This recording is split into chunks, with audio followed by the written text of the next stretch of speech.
नमस्कार, राधे राधे। मैं सच्चिदानंद सिंह कुशवाहा। बृहस्पतिवार का दिन भगवान श्री हरि विष्णु को समर्पित है। कहते हैं कि जो व्यक्ति हर गुरुवार भगवान श्री हरि विष्णु की पूजा करता है और गुरुवार की कथा सुनता है, गुरु बृहस्पति की और भगवान श्री हरि विष्णु की कृपा से उसकी सभी परेशानियां दूर हो जाती हैं। गुरुवार की व्रत कथा और पूजा के कुछ नियम भी हैं जिनका बड़ी ही सावधानी से पालन करना चाहिए। आइए जानते हैं गुरुवार के व्रत कथा और व्रत से जुड़े नियम। गुरुवार व्रत पूजा कथा में कई ऐसी बातें बताई गई हैं जिन्हें मनुष्य को ध्यानपूर्वक अपनाना चाहिए। कहते हैं जो व्यक्ति श्रद्धा भाव से गुरुवार को भगवान श्री हरि विष्णु की पूजा करता है और गुरुवार व्रत की कथा कहता और सुनता है, उसकी गरीबी और कष्ट को भगवान श्री हरि विष्णु दूर कर देते हैं। जीवन में सुख समृद्धि के लिए गुरुवार के दिन आप भी इस गुरुवार व्रत की कथा को सुनें। बृहस्पतिवार के दिन सूर्योदय से पहले ही उठें और नित्य कर्म से निवृत्त होकर पीले रंग के वस्त्र पहनें। इसके बाद पूरे घर में गंगा जल छिड़कें। उसके बाद पूजा घर में श्री हरि विष्णु की मूर्ति या चित्र स्थापित करें। फिर पीले रंग के गंध, पुष्प और अक्षत चढ़ाएं। इसके बाद चना, गुड़ और मुनक्के का भोग लगाकर विधि विधान से पूजन शुरू करें। इसके बाद धर्म शास्त्रार्थ तत्वज्ञ ज्ञान विज्ञान पारग विविधार्थ हर चिंत्य देवाचार्य नमोस्तुते, इस मंत्र का जाप करें और इसके बाद गुरुवार के व्रत की कथा पढ़ें अथवा गुरुवार के व्रत की कथा का श्रवण करें। कथा पढ़ने अथवा सुनने के बाद केले के पेड़ में जल अवश्य चढ़ाएं। गुरुवार व्रत करने से बृहस्पति देवता प्रसन्न होते हैं। यह व्रत अत्यंत फलदायी है। अग्नि पुराण के अनुसार अनुराधा नक्षत्र युक्त गुरुवार से आरंभ करके 7 गुरुवार व्रत करने से बृहस्पति ग्रह की हर पीड़ा से मुक्ति मिलती है। आइए अब हम सभी भगवान श्री हरि विष्णु के चरणों में अपना ध्यान लगाकर बृहस्पतिवार व्रत की कथा का श्रवण करते हैं। प्राचीन समय की बात है, एक नगर में बड़ा व्यापारी रहता था। वह जहाज़ों में माल लदवाकर दूसरे देशों में भेजा करता था। वह जिस प्रकार अधिक धन कमाता था, उसी प्रकार जी खोलकर दान भी करता था। परंतु उसकी पत्नी अत्यंत कंजूस थी। वह किसी को एक दमड़ी भी नहीं देने देती थी। एक बार सेठ जब दूसरे देश में व्यापार करने गया तो पीछे से बृहस्पति देव ने साधु वेश में उसकी पत्नी से भिक्षा मांगी। व्यापारी की पत्नी बृहस्पति देव से बोली, हे साधु महाराज, मैं इस दान और पुण्य से तंग आ गई हूँ। आप कोई ऐसा उपाय बताएं जिससे मेरा सारा धन नष्ट हो जाए और मैं आराम से रह सकूं। मैं यह धन लुटता हुआ नहीं देख सकती। बृहस्पति देव ने कहा, हे देवी, तुम बड़ी विचित्र हो। संतान और धन से कोई दुखी होता है? अगर अधिक धन है तो इसे शुभ कार्यों में लगाओ। कुंवारी कन्याओं का विवाह कराओ, विद्यालय और बाग बगीचों का निर्माण कराओ। ऐसे पुण्य कार्य करने से तुम्हारा लोक और परलोक सार्थक हो सकता है।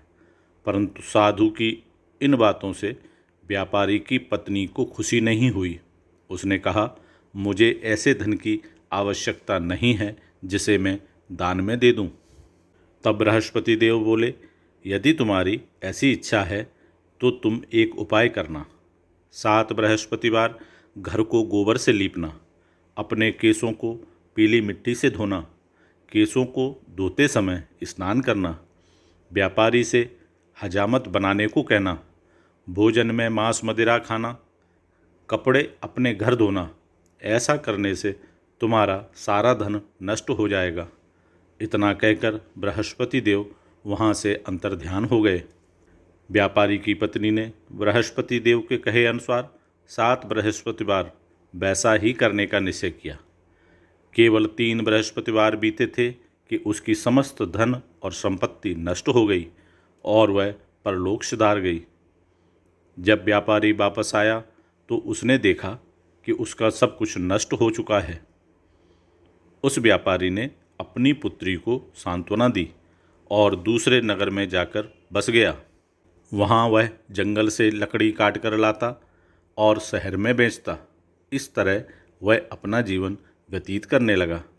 एक दिन उसकी पुत्री ने दही खाने की इच्छा प्रकट की, लेकिन व्यापारी के पास दही खरीदने के पैसे भी नहीं थे। वह अपनी पुत्री को आश्वासन देकर जंगल में लकड़ी काटने चला गया। वहाँ एक वृक्ष के नीचे बैठा अपनी पूर्व दशा पर विचार कर रोने लगा। उस दिन बृहस्पतिवार था। तभी वहाँ बृहस्पति देव साधु के रूप में सेठ के पास आए और बोले, हे मनुष्य, तू इस जंगल में किस चिंता में बैठा है? तब व्यापारी बोला, हे महाराज, आप सब कुछ जानते हैं। इतना कहकर व्यापारी अपनी कहानी सुनाकर रो पड़ा। बृहस्पति देव बोले, देखो बेटा, तुम्हारी पत्नी ने बृहस्पति देव का अपमान किया था, इसी कारण तुम्हारा यह हाल हुआ है। लेकिन अब तुम किसी प्रकार की चिंता मत करो। तुम गुरुवार के दिन बृहस्पति देव का पाठ करो। 2 पैसों के चने और गुड़ को लेकर जल के लोटे में शक्कर डालकर वह अमृत और प्रसाद अपने परिवार के सदस्यों और कथा सुनने वालों में बांट दो। स्वयं भी प्रसाद और चरणामृत लो। भगवान तुम्हारा अवश्य कल्याण करेंगे। साधु की बात सुनकर व्यापारी बोला, महाराज, मुझे तो इतना भी नहीं बचता कि मैं अपनी पुत्री को दही लाकर दे सकूं। इस पर साधु जी बोले, तुम लकड़ियां शहर में बेचने जाना, तुम्हें लकड़ियों के दाम पहले से चौगुने मिलेंगे, जिससे तुम्हारे सारे कार्य सिद्ध हो जाएंगे। उसने लकड़ियां काटी और शहर में बेचने के लिए चल पड़ा। उसकी लकड़ियां अच्छे दाम में बिक गईं, जिससे उसने अपनी पुत्री के लिए दही लिया और गुरुवार की कथा हेतु चना गुड़ लेकर कथा की और प्रसाद बांटकर स्वयं भी खाया। उसी दिन से उसकी सभी कठिनाइयाँ दूर होने लगीं। परंतु अगले बृहस्पतिवार को वह फिर से कथा करना भूल गया। अगले दिन वहाँ के राजा ने एक बड़े यज्ञ का आयोजन कर पूरे नगर के लोगों के लिए भोज का आयोजन किया। राजा की आज्ञा के अनुसार पूरा नगर राजा के महल में भोज करने गया, लेकिन व्यापारी व उसकी पुत्री तनिक विलंब से पहुँचे। अतः उन दोनों को राजा ने महल में ले जाकर भोजन कराया। जब वे दोनों लौट कर आए, तब रानी ने देखा कि उसका खूंटी पर टंगा हार गायब है। रानी को व्यापारी और उसकी पुत्री पर संदेह हुआ कि उसका हार उन दोनों ने ही चुराया है। राजा की आज्ञा से उन दोनों को कारावास की कोठरी में कैद कर दिया गया।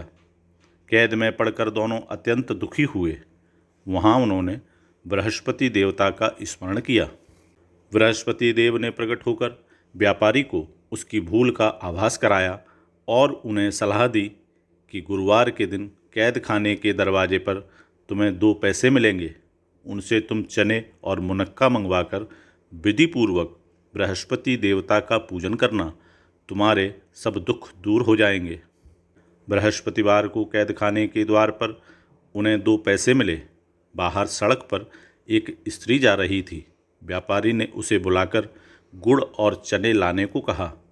इस पर वह स्त्री बोली, मैं अपनी बहू के लिए गहने लेने जा रही हूँ, मेरे पास समय नहीं है। इतना कहकर वह चली गई। थोड़ी देर बाद वहाँ से एक और स्त्री निकली। व्यापारी ने उसे बुलाकर कहा कि हे बहन, मुझे बृहस्पतिवार की कथा करनी है, तुम मुझे 2 पैसे का गुड़ और चना ला दो। बृहस्पति देव का नाम सुनकर वह स्त्री बोली, भाई, मैं अभी गुड़ चना लाकर देती हूँ। मेरा इकलौता पुत्र मर गया है, मैं उसके लिए कफन लेने जा रही थी, लेकिन मैं पहले तुम्हारा काम करूँगी, उसके बाद अपने पुत्र के लिए कफन लाऊंगी। वह स्त्री बाजार से व्यापारी के लिए गुड़ और चना ले आई और स्वयं भी बृहस्पति देव की कथा सुनी। कथा के समाप्त होने पर वह स्त्री कफन लेकर अपने घर गई। घर पर लोग उसके पुत्र की लाश को राम नाम सत्य है कहते हुए शमशान ले जाने की तैयारी कर रहे थे। स्त्री बोली, मुझे अपने लड़के का मुख देख लेने दो। अपने पुत्र का मुख देखकर उस स्त्री ने उसके मुख में प्रसाद और चरणामृत डाला। प्रसाद और चरणामृत के प्रभाव से वह पुनः जीवित हो गया। पहली स्त्री जिसने बृहस्पति देव का निरादर किया था, वह जब अपने पुत्र के विवाह हेतु पुत्र वधू के लिए गहने लेकर लौटी और जैसे ही उसका पुत्र घोड़ी पर बैठकर निकला, वैसे ही घोड़ी ने ऐसी उछाल मारी कि वह घोड़ी से गिरकर मर गया। यह देख स्त्री रो रो कर बृहस्पति देव से क्षमा याचना करने लगी।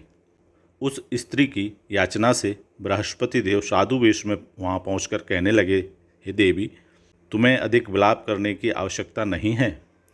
यह बृहस्पति देव का अनादर करने के कारण हुआ है। तुम वापस जाकर मेरे भक्त से क्षमा मांगकर कथा सुनो, तब ही तुम्हारी मनोकामना पूर्ण होगी। जेल में जाकर उस स्त्री ने व्यापारी से माफ़ी मांगी और कथा सुनी। कथा के उपरांत वह प्रसाद और चरणामृत लेकर अपने घर वापस गई। घर आकर उसने चरणामृत अपने मृत पुत्र के मुख में डाला। चरणामृत के प्रभाव से उसका पुत्र भी जीवित हो उठा। उसी रात बृहस्पति देव राजा के सपने में आए और बोले, हे राजन, तूने जिस व्यापारी और उसकी पुत्री को जेल में कैद कर रखा है, वह बिल्कुल निर्दोष है। तुम्हारी रानी का हार वहीं खूंटी पर टंगा है। दिन निकला तो राजा रानी ने हार खूंटी पर लटका हुआ देखा। राजा ने उस व्यापारी और उसकी पुत्री को रिहा कर दिया और उन्हें आधा राज्य देकर उसकी पुत्री का विवाह उच्च कुल में करवाकर दहेज में हीरे और जवाहरात दिए। इस प्रकार जो भी व्यक्ति बृहस्पति देव का व्रत रखता है और उनका पूजन कर कथा सुनता है अथवा कथा पढ़ता है, उसके सभी कष्ट दूर हो जाते हैं और उस पर भगवान श्री बृहस्पति देव की कृपा बनी रहती है। हम सब पर श्री हरि विष्णु भगवान श्री बृहस्पति देव की कृपा हमेशा बनी रहे। इन्हीं शुभकामनाओं के साथ फिर मिलूँगा एक नए वीडियो में। तब तक आप सभी स्वस्थ रहें, हंसते रहें, मुस्कुराते रहें। जय श्री राधे राधे, जय श्री बृहस्पति देव।